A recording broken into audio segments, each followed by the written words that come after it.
26 जनवरी हमारे देश का गणतंत्र दिवस, जहां पर एक तरफ पूरा देश गणतंत्र दिवस की खुशियां मनाने में बिजी था।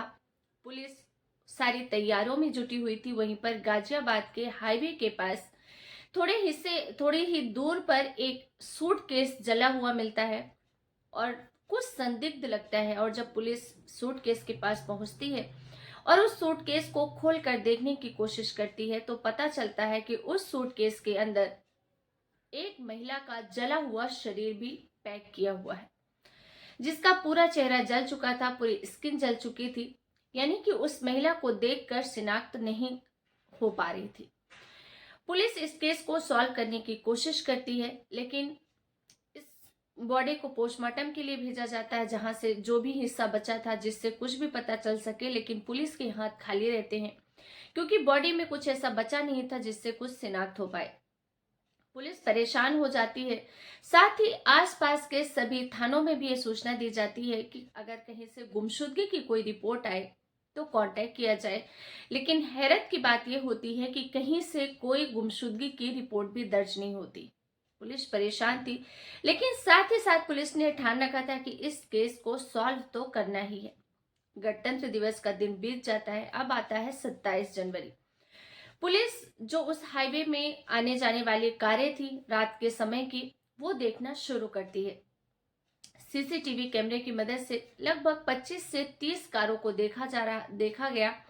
तभी एक कार ऐसे निकलती है जो कि वहां से निकली भी थी और थोड़े ही वक्त के बाद वहां से वापस जाते हुए भी दिखाई देती है। पुलिस को शक होता है, उस कार का नंबर नोट किया जाता है और उसके मालिक का पता लगाया जाता है। और जब उसके मालिक के बारे में पता लगाते हैं तो पता चलता है कि वो लौनी का रहने वाला है। पुलिस उसके घर पहुंचती है, उससे पूछताछ करती है कि आखिर तुम्हारी कार इस रात के वक्त वहां क्यों गई थी और उसी वक्त वापस क्यों आई। तो इंसान कहता है कि मैंने ये कार बेच दी है।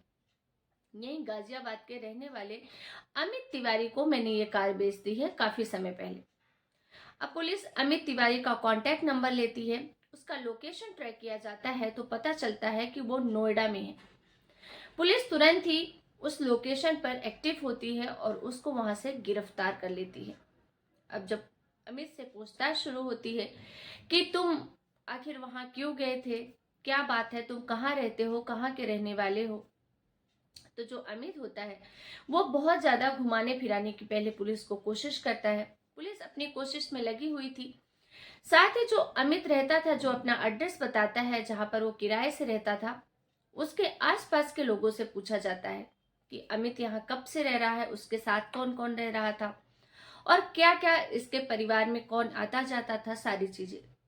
तो आसपास के लोग बताते हैं कि अमित यहाँ पर अपनी एक गर्लफ्रेंड के साथ रहता था और इसके अलावा उसके घर सिर्फ उसका एक दोस्त आता था, उसके अलावा कोई आना जाना नहीं था किसी का। और अब पुलिस का शक यकीन में बदल जाता है, क्योंकि पड़ोसी भी कहते हैं कि लगभग 25 जनवरी के बाद से इसकी अमित की जो गर्लफ्रेंड थी वो यहाँ पर दिखाई नहीं दी। अब पुलिस सख्ती पर आती है और सख्ती दिखाते ही अमित टूट जाता है और जो वो बयान देता है वो सच में बहुत ही चौंका देने वाला था। अमित दरअसल बताता है कि वो अपने प्रेमिका, अपनी गर्लफ्रेंड के साथ यहाँ पर रहता था, जो कि रिश्ते में उसकी चचेरी बहन लगती थी और चचेरी बहन के होने के साथ साथ वो उसकी प्रेमिका थी। ये हमारी प्रेम कहानी लगभग 3 साल पहले शुरू हुई थी। हम दोनों एक दूसरे से बात करते थे फोन पर। घर परिवार को किसी को कुछ भी पता नहीं था।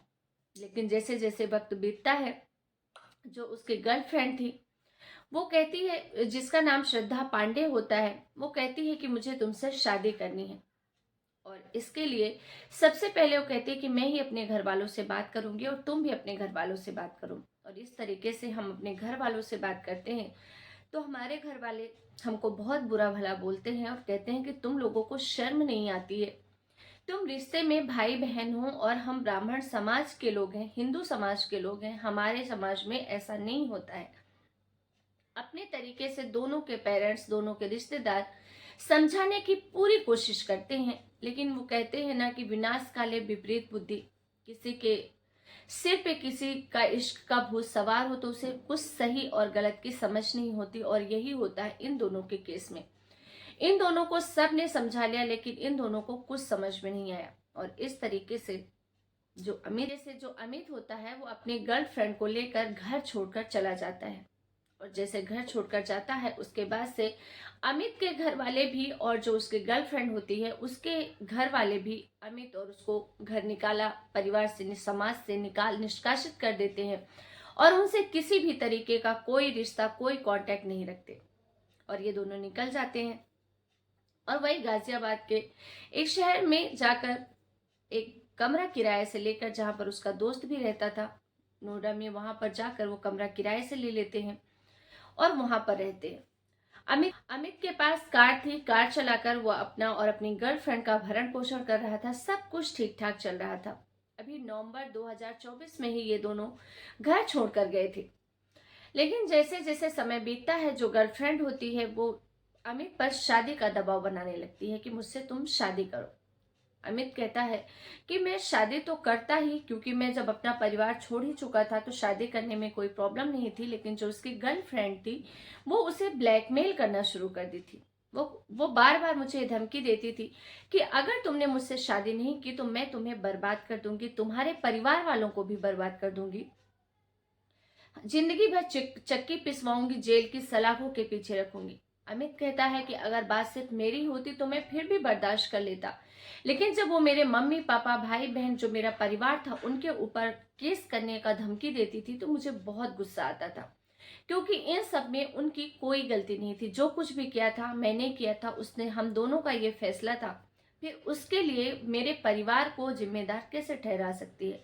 और उनको लेकर वो हमेशा ब्लैकमेल करती रहती है। और इसी बात को लेकर 25 जनवरी की शाम को हम दोनों में बहुत ज्यादा झगड़ा हो जाता है और उसी गुस्से में मैं उसका गला दबा देता हूँ और जिससे उसकी मौत हो जाती है। और गला दबाने के बाद मैं अपने दोस्त को फोन करता हूँ कि मैंने उसकी हत्या कर दी है। तो दोस्त कहता है जितना जल्दी हो सके बॉडी को ठिकाने लगाओ।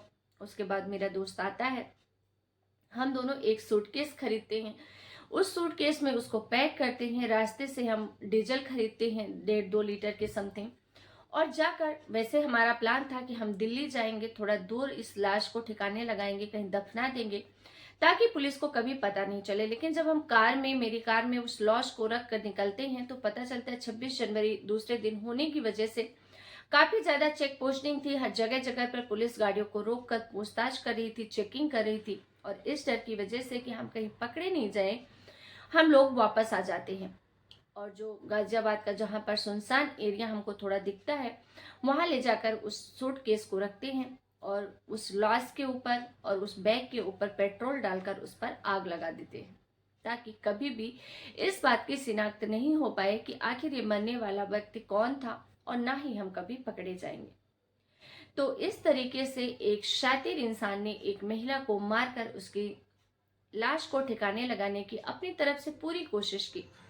लेकिन कहते हैं ना कि कानून के हाथ बहुत लंबे होते हैं। कोई भी कातिल, कोई भी क्रिमिनल, कितना भी शातिर क्यों ना हो, कोई ना कोई रास्ता तो निकल ही जाता है पुलिस के पास कि वो उस तक पहुंच जाता है। और इस केस में भी ऐसा हुआ, अमित सलाखों के पीछे पहुंच चुका था। हालांकि इसमें सबसे बड़ी बात सामने ये आई है कि जो अमित के परिवार वाले हैं और जो उसकी प्रेमिका के परिवार वाले हैं, उनको सूचना भी दी गई है इस केस, इस हत्याकांड के बारे में कि आपके लड़के की मौत हो चुकी है, आपका लड़का सलाखों के पीछे है। लेकिन इसके बाद भी उन दोनों के परिवार से एक सिंगल व्यक्ति ने ना उस लड़की की लाश लेने की अपील की और ना ही जो अमित जेल में बंद था उसकी तरफ से कोई बात करने की कोशिश की। समाज वालों का, परिवार वालों का, सबका यही कहना था कि इन लोगों ने हमारे परिवार के नाम पर कलंक थे। ये दोनों के दोनों जो भाई बहन जैसे पाक रिश्ते को बदनाम किए और शायद भगवान ने इन दोनों को उसी चीज की सजा दी है। हमारे लिए काफी समय पहले ही दोनों मर चुके थे, इनसे हमारा कोई लेना देना नहीं है। तो दोस्तों, इस सच्ची घटना को सुनाने का उद्देश्य अब किसी को भी ठेस पहुंचाना नहीं है, किसी की भावनाओं को ठेस पहुंचाना नहीं है, बल्कि आप सबको सतर्क करना है, जागरूक करना है। सुरक्षित रहिए, सावधान रहिए, अपना और अपनों का ख्याल रखिए। फिर मिलेंगे एक नई सच्ची क्राइम घटना के साथ। तब तक के लिए आप सबका बहुत बहुत धन्यवाद। जय हिंद, जय भारत।